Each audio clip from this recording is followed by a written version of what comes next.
Hej, jag heter Erika och min sambo heter Daniel.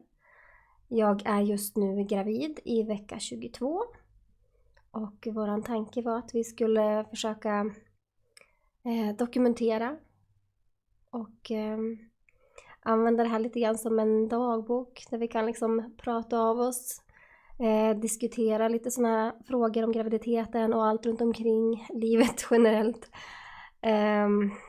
Men även så att vi ska kunna spara och ha minnen. Helt enkelt. Just nu så bor vi i en trea i Norrland tillsammans med vår lilla dvärgpudel Tyson, som ni ser där. Idag så tänkte jag att vi skulle prata lite grann om graviditetstestet. Hur allting började. När jag fick reda på att jag var gravid, när jag berättade för Daniel. Början helt enkelt på den här resan. Så att jag tänker att vi börjar där. Den 24 februari så åkte Daniel till USA. Han skulle hälsa på en släkting och jag hade väl mått dåligt i kanske, eller inte riktigt dåligt heller, mått konstigt i ungefär en vecka. När han skulle åka då. Jag hade haft umma bröst, jag var illamående, jag var trött. Jag bara kände att det var någonting var off. Jag kunde inte riktigt sätta fingrar på vad. Så vi skämtade om att jag var gravid. Sen samma kväll som Daniel skulle åka så satt vi på soffan och han gav mig 11 stycken kuvert. Och det är så att Daniel vet att jag behöver mycket egen tid, men också att jag har lite problem med distans. Jag har jättejobbigt med liksom distans under en längre period. Jag har haft distansrelationer förut som inte har funkat så bra. Så han hade skrivit, alltså i de här 11 kuverten så fanns det då 11 handskrivna brev. Ett brev för varje dag som han skulle vara bortrest och vara borta ifrån mig då. Så det var jättefint. De här breven innehöll alltså, han skriver fina saker som skulle göra distansen liksom lättare för mig och tanken medan han var bortrest då. Så det var jättefint.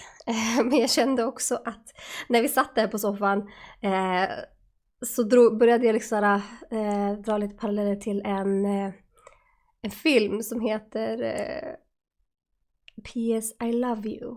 Jag vet inte om det är om hur många som har sett den, men den är så bra. Den är jättefin. Men också jättehemsk, sorglig. Alltså, anledningen till att jag började tänka på den var just att så här, jag och Daniel hade äntligen hittat varandra. Det finns en backstory som jag har tänkt berätta senare. Alltså i en senare video om mig och Daniel. Att vi kände varandra när vi var små. Men reconnectade liksom när vi blev i vuxen ålder då. Så jag tänkte berätta den storyn också. Men nu hade vi äntligen hittat varandra, vi klickar så bra, vi har så mycket att prata om och mycket djupa saker. Liksom, vi diskuterar väldigt mycket. Våra värderingar, liksom, vi ligger ganska lika där. Och, men det kändes bara så bra. Liksom. Och sen hade han då gett mig de här fina breven som jag skulle öppna när jag var borta. Och sen så var jag kanske gravid då. Så nu ska han liksom kliva på ett plan till USA. Och det här var precis i början av kriget mellan Ryssland och Ukraina. Så att jag var så otroligt orolig att någonting skulle hända. Jag bara, det skulle vara så jävla typiskt. Att någonting skulle hända just nu. När allting är så bra liksom. Som tur var så gick ju allting bra, det var ingen fara. Planet landade som det skulle, allting gick okej. Min mens var i alla fall några dagar sen, så att han åkte sent på onsdagen för att han skulle vidare till Stockholm och sen skulle han flyga vidare då till USA. Så han spenderade hela torsdagen med att resa och under torsdagen så gick jag och köpte ett graviditetstest. eftersom det var ganska tidigt och jag visste inte i så fall hur tidigt det eventuellt var, så skulle man ju helst ta testet då på fredag morgon, eller på morgonen helt enkelt. Så jag var ju tvungen att vänta. Tyvärr. Men när jag väl gjorde testet på fredagen, jag gjorde det direkt på morgonen när jag vaknade tidigt, kunde inte somna om, var tvungen att gå och göra det. Sen är det sån tidsskillnad, så att Daniel låg ju fortfarande och sov. Han hörde av sig, han skrev till mig, vi skrev lite grann vid 3-4 på natten. Och jag sa det att men du måste somna om, så kan vi kan prata, du kan ringa liksom när du vaknar igen liksom. När du vaknar och ska kliva upp. För jag visste ju det att alltså, om jag nu berättar det här för honom, vi pratar nu, då kommer inte han kunna somna om. Så jag tänkte att han måste få sova ut först i alla fall.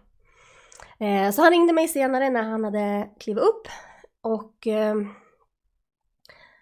vi småpratade lite grann och sen så sa jag det att jag måste visa någonting för dig. Liksom. Och jag tog fram graviditetstestet och han blev nog ganska chockad. Men det var ingen av oss som reagerade särskilt starkt på nyheten. Liksom.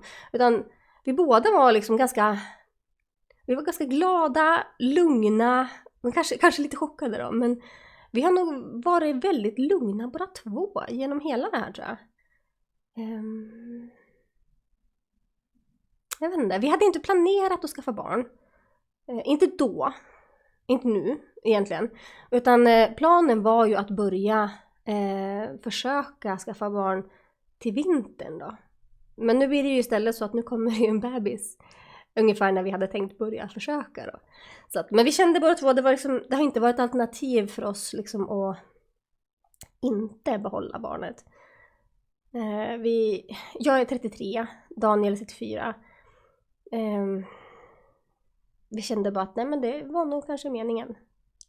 Så att vi kör på. Det var liksom inget att snacka om. Jag har väl haft en ganska jobbig graviditet hittills. Jag har haft väldigt, väldigt mycket illamående. Ganska extremt. Och inga tabletter har egentligen hjälpt. Jag har egentligen haft illamåendet hela vägen. Även nu i vecka 22.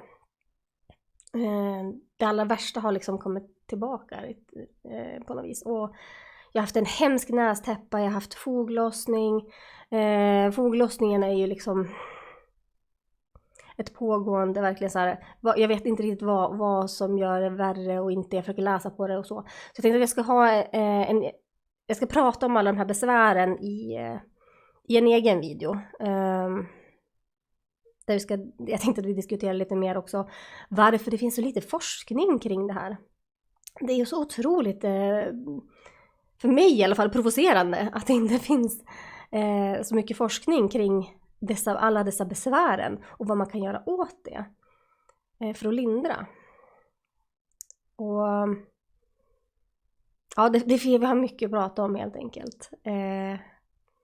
Så tanken är, alltså, om ni vill följa oss genom graviditeten, vi kommer nog lägga upp både allt som gäller den här graviditeten då helt enkelt och även lite annat, för att det är så att både jag och Daniel livestreamar när vi spelar datorspel. Och även när vi sitter och snackar och diskuterar saker och lite gott och blandat när vi gör massa toksaker helt enkelt. Så det kommer komma ganska mycket mer också. Men just nu så är väldigt mycket fokus på just graviditeten såklart. Men prenumerera jättegärna. Tack för att ni har kollat. Så ses vi nästa gång.